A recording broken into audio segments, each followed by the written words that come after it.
I felt this fireball over my head. It slightly burned my neck.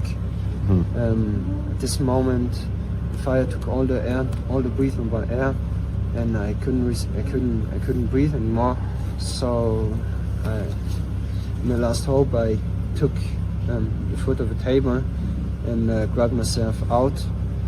At this moment, I couldn't find anyone. I got out near the cinema.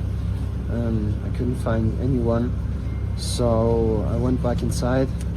I found someone. I suppose, I hope he was just unconscious, but my prayers are that he's still alive.